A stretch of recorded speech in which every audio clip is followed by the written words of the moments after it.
Bonjour Olivier. Bonjour Laurence. Alors vous êtes l'éditeur du magazine Rennes Conso et ce matin vous nous parlez des vols à prix cassé à bord d'un avion low cost et vous allez nous emmener en avion jusqu'aux États-Unis pour 99 euros. Comment c'est possible? Eh bien c'est possible, c'est la première année effectivement qu'on voit des vols transatlantiques low cost au départ de la France pour 99 euros, tout simplement parce que les compagnies low cost, et ça c'est réellement nouveau, s'attaquent enfin au long courrier alors que pendant des années et des années, elles se concentraient sur les courts courriers, les petits vols ou les moyens courriers, c'est-à-dire éventuellement au niveau de l'Europe.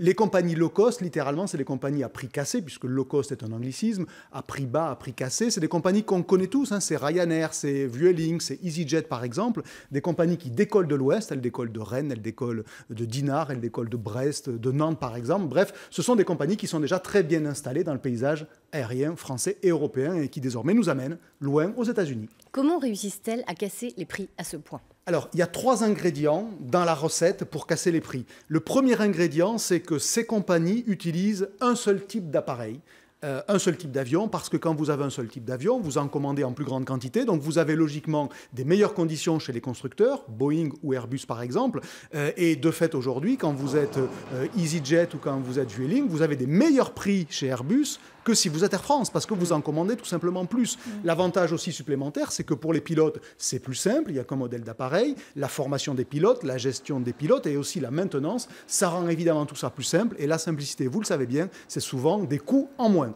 Le deuxième ingrédient de cette recette, pour casser les prix, c'est le temps que les avions vont passer en vol. Un avion qui vole, il coûte de l'argent, mais il rapporte aussi puisqu'il y a des passagers dedans. C'est comme un train.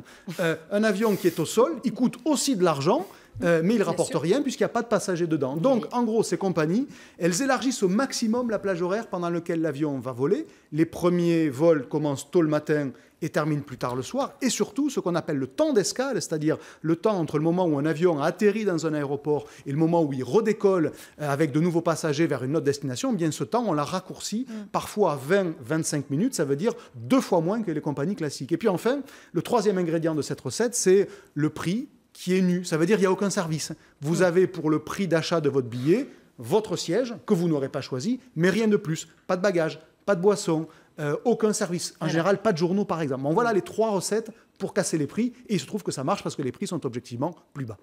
Est-ce que ces avions sont aussi confortables, modernes et sûrs? Parce que quand même, aller aux États-Unis, c'est 8 à 10 heures de vol. Alors ça, effectivement, c'est quelque chose qui fait toujours peur à l'avance. Déjà, sur la modernité ou la sûreté des appareils, eh bien, ça peut paraître paradoxal, mais les avions des compagnies low cost sont en général plus récents, donc plus modernes que les compagnies traditionnelles. Et ça se démontre très facilement, puisque ces compagnies sont plus récentes, donc elles ont passé des commandes plus récemment, donc elles ont des appareils dont l'âge moyen est plus bas. Donc ça, c'est pour le côté modernité. Par exemple, le fameux vol Paris-New York pour 99 euros en ce moment, c'est fait par Norwegian, qui est une compagnie qui ne vole qu'avec des Boeing 787. Le Boeing 787, c'est l'appareil le plus récent dans la flotte mondiale. Il vient de sortir, il a une petite année. C'est quelque chose qui est absolument moderne. Ensuite, sur le confort. Alors, le confort en avion, c'est 2 choses. C'est d'ailleurs comme en train. C'est le silence éventuel ou le bruit, on le voit comme on veut, et l'espace pour les jambes. C'est les 2 attributs classiques du confort.